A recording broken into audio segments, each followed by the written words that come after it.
হামের আরো খবর নিয়ে হবিগঞ্জ থেকে যুক্ত হচ্ছেন নিরঞ্জন গোস্বামী ও বরিশাল থেকে আরিফুল ইসলাম। প্রথমে চলে যেতে যাই হবিগঞ্জে। নিরঞ্জন, হাসপাতালে হামের রোগীর চাপ কেমন দেখছেন আর টিকার সরবরাহ স্বাভাবিক আছে কিনা জানাবেন। সিয়াম, হবিগঞ্জে হাম কোনোভাবে নিয়ন্ত্রণে আসছে না। প্রতিদিনই কিন্তু নতুন নতুন রোগী হাম উপসর্গ নিয়ে হাসপাতালে ভর্তি হচ্ছে। হবিগঞ্জ সদর আধুনিক হাসপাতালে গত 24 ঘন্টায় ভর্তি হয়েছেন 11 জন রোগী, এবং হাসপাতালের যে হাম আইসোলেশন ওয়ার্ডটি রয়েছে সেখানে ভর্তি আছে 49 জন রোগী। এছাড়াই কিন্তু এখন পর্যন্ত হবিগঞ্জ জেলা সদর আধুনিক হাসপাতালে 1057 জন রোগী হামের চিকিৎসা নিয়েছেন। এর মধ্যে 49 জনকে উন্নত চিকিৎসার জন্য ঢাকা এবং সিলেটে প্রেরণ করা হয়েছে এবং 959 জন রোগী এখন পর্যন্ত সুস্থ হয়ে বাড়ি ফিরে গেছেন।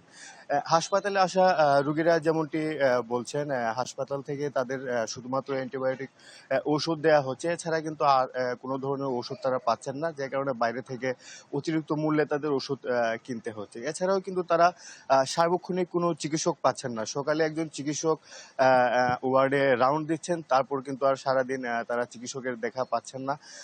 তবে হাসপাতাল কর্তৃপক্ষ যেটি বলছেন, হাসপাতালের যে হাম আইসোলেশন ওয়ার্ডটি রয়েছে সেখানে শয্যা রয়েছে 20টি, কিন্তু প্রতিদিনই তার থেকে কয়েক গুণ বেশি রোগী এখানে ভর্তি থাকছেন এবং প্রতিটি রোগীর সাথেই 2 থেকে 3 জন করে অভিভাবক থাকছেন, যার কারণে ওয়ার্ডটিতে কিন্তু জনসমাগম হচ্ছে বেশি। যারা চিকিৎসা সেবা দিচ্ছেন তারা কিন্তু চিকিৎসা সেবা দিতে পারছেন না, হিমশিম খেতে হচ্ছে তাদের।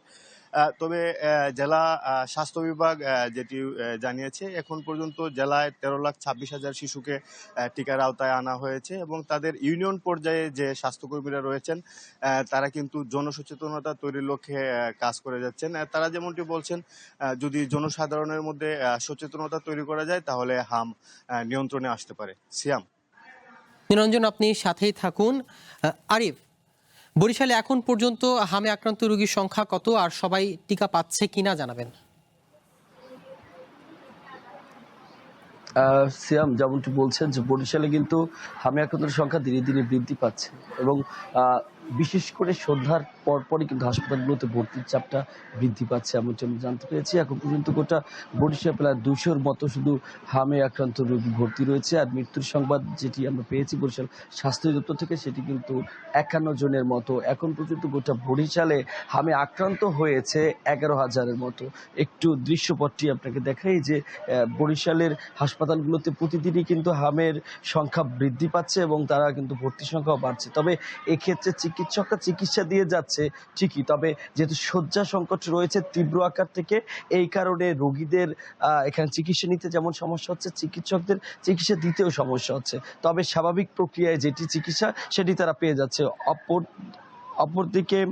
অপরদিকে একটি বিষয় আপনাকে একটু জানিয়ে রাখি যে টিকার যে বিষয়টি বলছেন, আমরা বরিশাল গোটা জোনে এবং বরিশাল বিশেষ করে জেলায় টিকার কার্যক্রমটি সাধারণত করে থাকে বরিশাল সদর জেলা হাসপাতাল, সিভিল সার্জন এখানের মাধ্যমেই এই পরিচালনাটা করে থাকলে আমরা যে তথ্য নিয়েছি সেখানে এখন পর্যন্ত টিকার কোনো ধরনের সমস্যা নেই। তারা প্রতিদিনই টিকা তারা দিয়ে যাচ্ছে এবং এখানে যারা টিকা নিতে আসছে তারাও কোনো ধরনের এখন পর্যন্ত কোনো অভিযোগ গণমাধ্যমের কাছে করেনি। তারা বলছেন যে টিকা পর্যাপ্ত পরিমাণে আছে এবং এখানে ইপিআই কেন্দ্র যেটি সেখানেও আমরা টিকার সংবাদটি নিয়েছি। তবে একটি বিষয় আপনাকে জানিয়ে রাখি যে গোটা বরিশালের শেরেবাংলা মেডিকেল হাসপাতাল এবং সদর জেনারেল হাসপাতালে এখন হামের আক্রান্তের সংখ্যা দিনে দিনে বৃদ্ধি পাওয়ায় শুধুমাত্র শেরেবাংলা মেডিকেল হাসপাতালে শিশুদের ভর্তি রাখছে এবং সদর জেনারেল হাসপাতালে যারা বয়স্ক তাদেরকে ভর্তি রাখছে। কিন্তু এখানে ভর্তির ক্ষেত্রে এখানে যেহেতু কোনো শয্যা নেই এবং কোনো নির্দিষ্ট কক্ষ নেই, এই কারণে তাদেরকে এই বারান্দায় রাখা হচ্ছে এবং এই বারান্দায় রেখে চিকিৎসা দেওয়া হচ্ছে। আমরা এখন যে কর্তব্যরত সেবিকা রয়েছেন তার সাথে কথা বলেছি, তিনি কিন্তু আমাদেরকে বলেছেন যে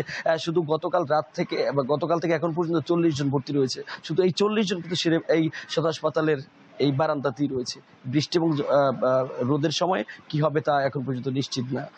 সিয়াম, এই ছিল বরিশাল থেকে এখন পর্যন্ত আমার কাছে। ধন্যবাদ আপনাদের।